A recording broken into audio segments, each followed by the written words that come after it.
कभी ऐसा हुआ है कि क्लास में घंटों तक लेक्चर सुना, एक एक शब्द के नोट्स भी बनाए और फिर परीक्षा के दिन लगा जैसे दिमाग बिल्कुल खाली है। बिल्कुल। सारी मेहनत के बाद भी जानकारी बस दिमाग से जैसे फिसल सी जाती है। बिल्कुल। आखिर ऐसा होता क्यों है? ये एक ऐसी उलझन है जिससे मुझे लगता है लगभग हर छात्र कभी ना कभी गुजरता है। हम ये मानकर चलते हैं कि सुनना और पढ़ना ही सीखना है, लेकिन शिव नारायण के जो शोध पत्र हैं जिन पर आज हम बात कर रहे हैं, वो इस धारणा को पूरी तरह से चुनौती देते हैं। बिल्कुल। उनका तर्क है कि हमारा पारंपरिक क्लासरूम हमारे दिमाग के सीखने के तरीके के कह सकते हैं कि बिल्कुल खिलाफ काम करता है। हाँ, और इसी चुनौती के जवाब में आज हम एक बहुत ही अलग और सच कहूं तो एक क्रांतिकारी विचार पर गहराई से बात करेंगे। इसे कहा गया है लर्नोग्राफी, और इसका दावा है कि ये ज्ञान को सीधे किताब से दिमाग में ट्रांसफर कर सकती है। सुनने में थोड़ा साइंस फिक्शन जैसा लगता है ना? हाँ, बिल्कुल वैसा ही लगता जरूर है, लेकिन इसके पीछे एक पूरा ढांचा है। आज हम शिव नारायण के 2 शोध पत्रों को खंगाल रहे हैं। एक है ब्रेन पेज बुक्स, ज्ञान हस्तांतरण का प्राथमिक स्रोत, और दूसरा है ऑप्टिमम लर्नोग्राफी, अधिकतम सीखने के लिए मस्तिष्क को सक्रिय करना। और हमारा मकसद ये समझना है कि क्या ये सच में शिक्षा का भविष्य हो सकता है या ये बस कुछ आकर्षक शब्दों का खेल है। तो चलिए इस पहेली को सुलझाते हैं। ये ब्रेन पेज बुक्स क्या बला है और किताब से दिमाग में ज्ञान भेजने का असल में मतलब क्या है? शुरू करते हैं उस बुनियादी सवाल से, हमारी मौजूदा शिक्षा प्रणाली में आखिर दिक्कत क्या है? इन शोध पत्रों में जो मूल तर्क दिया गया है वो ये है कि समस्या टॉकिंग क्लासरूम में है। Talking classroom? हाँ, मतलब एक ऐसा कमरा जहां शिक्षक लगातार बोल रहा है और छात्र चुपचाप सुन रहे हैं। ये एक निष्क्रिय प्रक्रिया है। जानकारी एक तरफ से बहती है और छात्र उस जानकारी के सिर्फ रिसीवर होते हैं, प्रोसेसर नहीं। दिमाग कोई स्पंज तो है नहीं जो सब कुछ बस सोख ले, उसे सक्रिय रूप से जुड़ने की जरूरत होती है। और यहीं पर सिस्टम लर्नोग्राफी एक समाधान की तरह पेश की जाती है।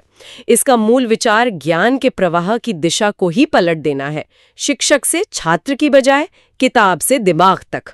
एक मिनट, इसका मतलब तो ये हुआ कि हम सीखने की प्रक्रिया से शिक्षक के मानवीय स्पर्श को, उस प्रेरणा को हटा रहे हैं। ये एक बहुत ही जरूरी सवाल है और शायद इस मॉडल की सबसे विवादास्पद बात भी यही है। इस सिस्टम का मानना है कि शिक्षक की भूमिका जानकारी देने वाले की नहीं, बल्कि एक मार्गदर्शक या वो क्या कहते हैं टास्क मॉडरेटर की होनी चाहिए। असली शिक्षक तो वो किताबें हैं जिन्हें खास इसी काम के लिए बनाया गया है, जिन्हें ब्रेन पेज बुक्स कहा जाता है। बिल्कुल ठीक है, तो अब इन रहस्यमयी ब्रेन पेज बुक्स पर आते हैं। ये हमारी सामान्य टेक्स्ट बुक से अलग कैसे हैं? मैंने पढ़ा कि इसमें 5 तरह की किताबें हैं और उन्हें मदर बुक और फादर बुक जैसे दिलचस्प नाम दिए गए हैं। हाँ, ये नाम उनके काम को समझने में काफी मदद करते हैं। ये सिर्फ 5 किताबें नहीं बल्कि एक पूरा इकोसिस्टम है। सबसे पहले आती है स्पेक्ट्रम बुक, जिसे मदर बुक कहा गया है। ये ज्ञान की नींव है। इसमें हर विषय की परिभाषाएं और अवधारणाएं होती हैं, लेकिन एक खास भाषा में। कौन सी भाषा? जिसे ऑब्जेक्ट लैंग्वेज कहा गया है। ऑब्जेक्ट लैंग्वेज, ये क्या है? कोई उदाहरण? जरूर। मान लीजिए न्याय के बारे में समझाना है। ये एक अमूर्त विचार है। ऑब्जेक्ट लैंग्वेज में आप उसे तराजू जैसी एक ठोस चीज के रूप में परिभाषित करेंगे, जिसे दिमाग आसानी से एक तस्वीर की तरह पकड़ सके। तो मदर बुक बताती है कि कोई चीज क्या है। समझ गई, मतलब मुश्किल विचारों को एक ठोस पहचान देना। तो फिर फादर बुक क्या करती है? इसके बाद आती है मैट्रिक्स बुक, यानी फादर बुक। अगर मदर बुक क्या है तो फादर बुक कैसे और क्यों है। ये अभ्यास की किताब है। इसमें सवालों, समस्याओं और टास्क का एक पूरा ढांचा या मैट्रिक्स होता है। ये छात्र को सिर्फ परिभाषा रटने नहीं देती, बल्कि उस ज्ञान का इस्तेमाल करने पर मजबूर करती है। सही। और यहीं पर ज्ञान का एक और आयाम, जिसे फंक्शन मैट्रिक्स कहते हैं, सक्रिय होता है।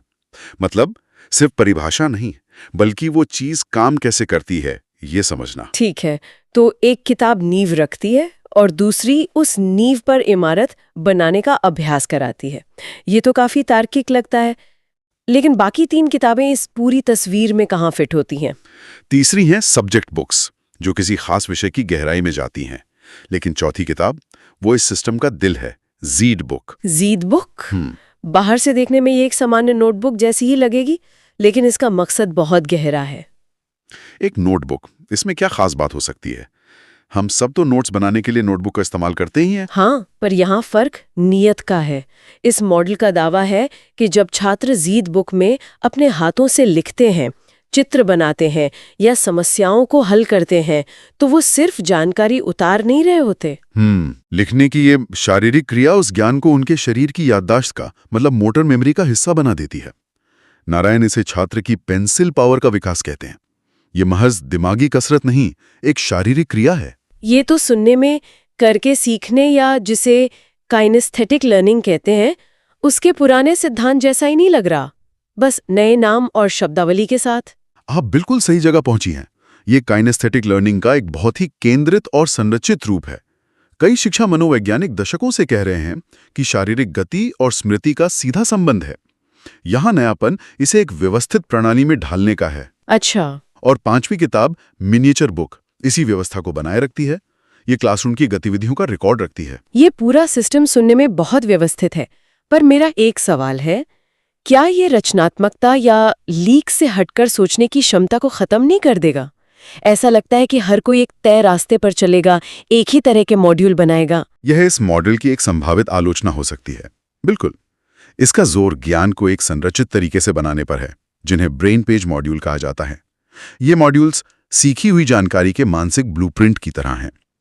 शायद रचनात्मकता की गुंजाइश इस बात में हो कि छात्र इन मॉड्यूल्स को कितनी कुशलता से बनाते हैं, लेकिन हाँ, ढांचा काफी हद तक तय है। ठीक है, आपने पेंसिल पावर और लिखने की शारीरिक क्रिया का जिक्र किया। चलिए अब इसके पीछे के विज्ञान को और गहराई से समझते हैं। इन शोध पत्रों में मोटर साइंस और दिमाग के कुछ खास हिस्सों को सक्रिय करने की बात बार बार की जाती है। इसका असल में मतलब क्या है? इसका जो केंद्रीय विचार है वो ये है कि सीखना सिर्फ एक संज्ञानात्मक, मतलब कॉग्निटिव घटना नहीं है, यह एक शारीरिक घटना भी है। जब हम कुछ लिखते हैं या कोई समस्या हल करने के लिए अपने हाथों का इस्तेमाल करते हैं, तो यह शारीरिक जुड़ाव, जिसे मोटर एंगेजमेंट कहा गया है, ज्ञान को दिमाग में सीमेंट की तरह पक्का कर देता है। तो ये दावा है कि शारीरिक क्रिया हमारी याददाश्त को मजबूत बनाती है। दिमाग के कौन से हिस्से इसमें शामिल होते हैं? नारायण के पेपर 3 मुख्य क्षेत्रों का नाम लेते हैं। पहला है हिप्पोकैम्पस, जिसे वो दिमाग का सर्च इंजन कहते हैं। दूसरा है बेसल गैंग्लिया, जो आदतों और मोटर स्किल्स को नियंत्रित करता है, जैसे साइकिल चलाना। और तीसरा है प्रीफ्रंटल कॉर्टेक्स, जो तर्क और निर्णय लेने का काम करता है। तो ये सब मिलकर काम कैसे करते हैं? इसे ऐसे समझिए, जब आप स्पेक्ट्रम बुक से कोई परिभाषा पढ़ते हैं तो वो एक तरह की पोटेंशियल एनर्जी है। अच्छा। वो जानकारी आपके दिमाग में है, लेकिन निष्क्रिय है। लेकिन जब आप जीद बुक उठाकर उस जानकारी के आधार पर कोई टास्क पूरा करते हैं, तो आप बेसल गैंग्लिया को सक्रिय करते हैं। ये शारीरिक क्रिया उस संभावित ऊर्जा को काइनेस्थेटिक एनर्जी या गतिज ऊर्जा में बदल देती है। दिलचस्प उपमा है, यानी ज्ञान को एक विचार से एक क्रिया में बदलना। बिल्कुल, और इस प्रक्रिया को मजबूत करने के लिए एक और तकनीक का जिक्र है, साइक्लोजीड रिहर्सल। साइक्लोजीड रिहर्सल? हाँ, ये कोई जटिल चीज नहीं है। ये बस छोटी छोटी अवधियों में बार बार दोहराने की तकनीक है।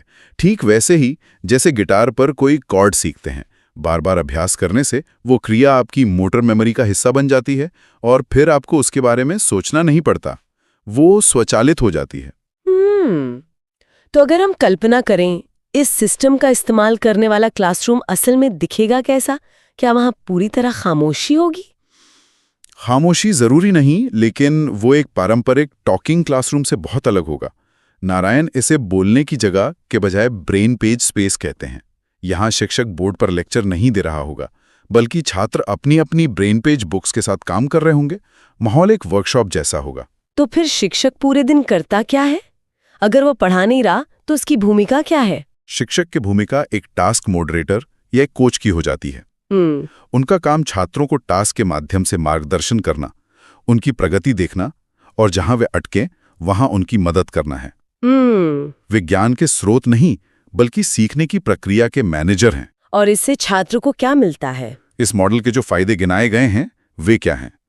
परीक्षा का तनाव कम होना एक बड़ा दावा है। हाँ। और इसके पीछे तर्क ये है कि जब ज्ञान आपकी मोटर मेमोरी का हिस्सा बन जाता है, तो उससे याद करने के लिए दिमागी जोर नहीं लगाना पड़ता। वो आपकी उंगलियों में, आपके शरीर में बसा होता है।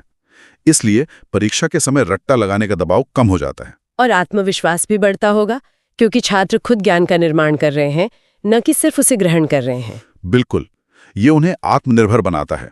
वे ज्ञान के लिए शिक्षक पर निर्भर नहीं रहते, बल्कि किताब से सीधे जुड़ना और ज्ञान निकालना सीखते हैं। एक तरह से ये उन्हें जीवन भर सीखने वाला बनाता है। ठीक है, तो अगर हम आज की इस गहरी पड़ताल को समेटें तो लर्नोग्राफी एक ऐसी प्रणाली है जो शिक्षक केंद्रित लेक्चर को खारिज करती है।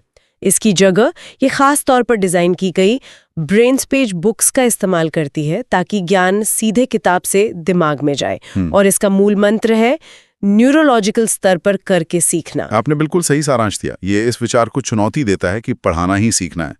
इन पेपर्स का तर्क है कि सीखना तब शुरू नहीं होता जब शिक्षक बोलना शुरू करता है, बल्कि तब शुरू होता है जब छात्र का दिमाग और शरीर सक्रिय रूप से उस जानकारी के साथ जुड़ते हैं। अंतिम विश्लेषण के तौर पर इस मॉडल का भविष्य क्या हो सकता है?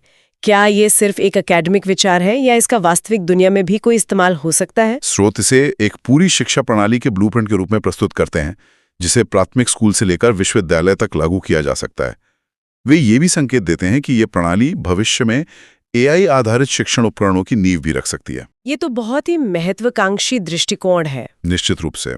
और यहीं पर मैं श्रोताओं के लिए एक विचार छोड़ना चाहूँगा, जिस पर हम सबने थोड़ी बात भी की है। ये स्रोत इस बात पर बहुत जोर देते हैं कि ज्ञान किताब से दिमाग में शारीरिक क्रियाओं के माध्यम से हस्तांतरित होता है, जिससे किताब ही परम शिक्षक बन जाती है। और विचार ये है कि ऐसे में एक महान शिक्षक से मिलने वाली उस मानवीय प्रेरणा, उस व्यक्तिगत मार्गदर्शन और उस अप्रत्याशित जिज्ञासा का क्या होगा जो किसी रोबोटिक प्रक्रिया से नहीं आ सकती। जब एक प्रणाली इतनी सख्ती से संरचित सूचना हस्तांतरण पर केंद्रित हो, तो क्या हम ज्ञान की आत्मा यानी प्रेरणा और आश्चर्य को खोने का जोखिम नहीं उठा रहे हैं? क्या ज्ञान सिर्फ एक चीज है जिसे ट्रांसफर किया जाना है, या यह एक आग है जिसे जलाया जाना है?